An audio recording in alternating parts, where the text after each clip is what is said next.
Luc chapitre 5, lisons à partir du verset 1.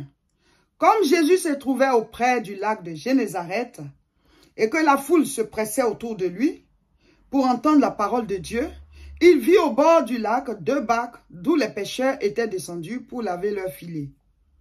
Il monta dans l'une de ces barques qui était à Simon et il le pria de s'éloigner un peu de terre. Puis il s'assit et de la barque, il enseignait la foule. Jésus est monté dans la barque de Pierre. Qu'est-ce que ça veut dire? C'est symbolique. Pierre venait de recevoir le Seigneur dans sa vie. Mon frère, ma soeur, Jésus dans ta barque, ça veut dire que Jésus, tu l'as accepté dans ton cœur. Tu es devenu chrétien. L'étape suivante, il va te dire, éloigne-toi un peu de terre. Tu ne peux pas toujours vivre dans le péché pendant que tu as reçu le Seigneur. Éloigne-toi un peu de terre. Ça, c'est la première étape. Quand le Seigneur entre dans ton cœur, quand il entre dans ta vie, éloigne-toi un peu de terre. Ça dit que tu ne peux pas être, voilà, toujours dans la vie d'avant, le même comportement, les mêmes habitudes, les mêmes choses que tu faisais, et puis tu dis que tu as accepté le Seigneur. Non, rien n'a changé dans ta vie. Se donner à Jésus, ça veut dire que tu es sanctifié. Sanctifié, c'est mis à part. Donc, éloigne-toi de terre. Amen. Verset 4. Lorsqu'il eut cessé de parler, il dit à Simon, avance en pleine eau. Donc, il y a d'abord éloigne-toi de terre. Pendant ce temps, le Seigneur parle à la foule à travers la barque de Simon. Donc, il y a un temps où, quand tu reçois le Seigneur, il te dit éloigne-toi du péché.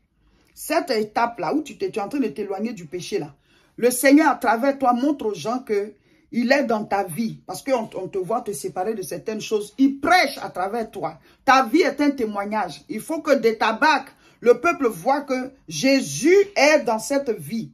Amen. Ce sont les étapes de la vie chrétienne, ça. Quand il finit maintenant, il dit avance en pleine eau.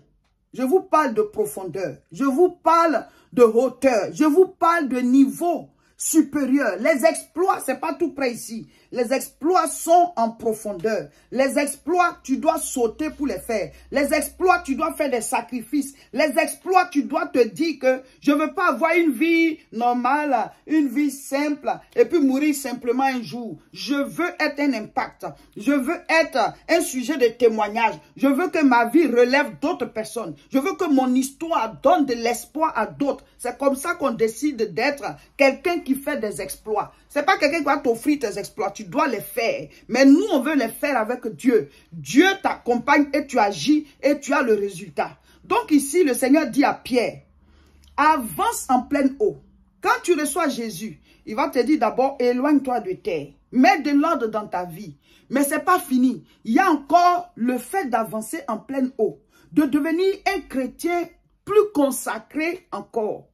Ça dit, tu n'es pas en concurrence ou bien en compétition avec quelqu'un, mais tu es en compétition avec toi-même. Aujourd'hui, j'ai cette relation avec le Seigneur, mais je veux aller encore en profondeur. Ça dit quoi? J'obéissais jusqu'à tel niveau, mais je veux obéir encore plus. La Bible dit, tous ceux qui sont conduits par l'Esprit de Dieu sont fils de Dieu. Il faut que j'arrive à un moment où le Saint-Esprit me conduit à 100%. C'est-à-dire que l'Esprit de Dieu me parle et j'obéis. Il n'y a plus de résistance. Je montre mon amour de Dieu en obéissant à ses commandements. Donc, tu es en train d'aller en profondeur. Sinon, certains sont donnés au Seigneur. Ils sont juste là, ils tournent, ils ne sont pas trop loin de la plage là. Voilà, ils se sont éloignés un peu des terres.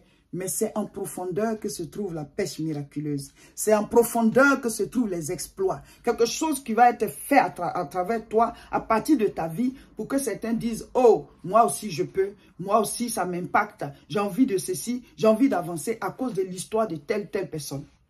On vit tous, mes frères, mes soeurs, mais ce n'est pas tout le monde qui va faire des exploits.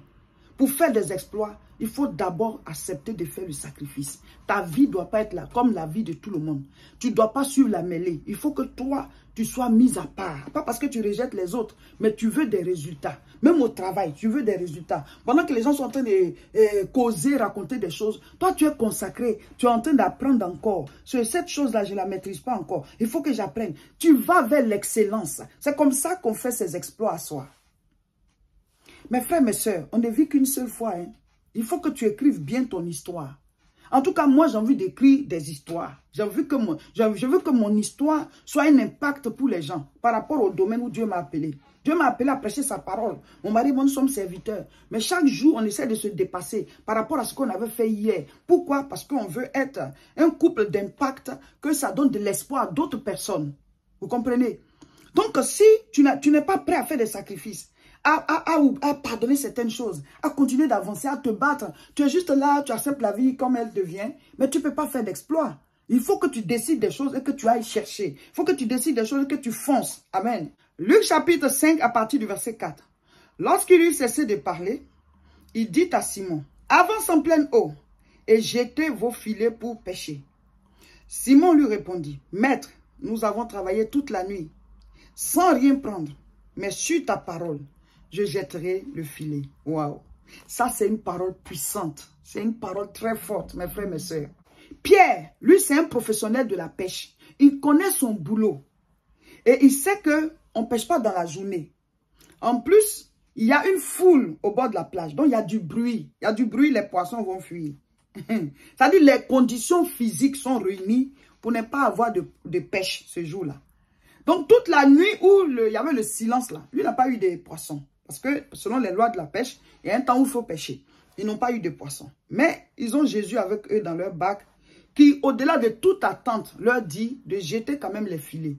Donc, il dit, nous avons pêché toute la nuit, on n'a rien pris, mais sur ta parole. Ça dit que c'est avec toi qu'on va faire cet exploit. C'est avec toi, comme tu l'as dit, on va aller le faire. Mes frères, mes sœurs, quand tu es une personne de profondeur, une personne de prière, un homme, une femme qui a sa communion personnelle avec Dieu, quand tu entretiens cette vie de prière, où toi et le Seigneur, vous vous parlez, c'est pour ça qu'on vous dit que vous devez prier dans la journée, dans la nuit, dans la journée, dans la nuit, et même après le jeûne, il faut maintenir le rythme. Parce que quand toi et Dieu, vous vous parlez, le Seigneur va te révéler des choses que les autres ne savent pas. Le Seigneur va te donner des directions que les autres n'ont pas. Le Seigneur va te donner des inspirations que les autres n'ont pas. Il dit, il y a des choses que l'œil n'a point vues, que l'oreille n'a point entendu, qui ne sont pas montées au cœur de l'homme, mais que Dieu a révélé à ceux qui l'aiment, lui Dieu. Aimer Dieu, ça veut dire que toi, tu le cherches plus que les autres. Aimer Dieu, ça veut dire que toi, tu te consacres plus que les autres. Pas parce que tu es en compétition avec les autres, mais chaque jour, tu veux faire mieux.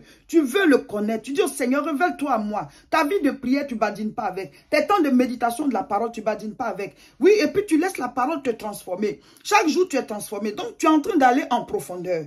De la manière dont il a dit à Pierre de jeter les filets, Dieu va te donner une direction dans laquelle tu dois faire tes exploits. Il va te donner une direction dans laquelle tu vas poser des actes et tu vas écrire ton histoire. Tu vas faire un boom. Tu vas te faire connaître dans un domaine. Et oui, avec Dieu, on peut faire des exploits. Alléluia, alléluia, alléluia.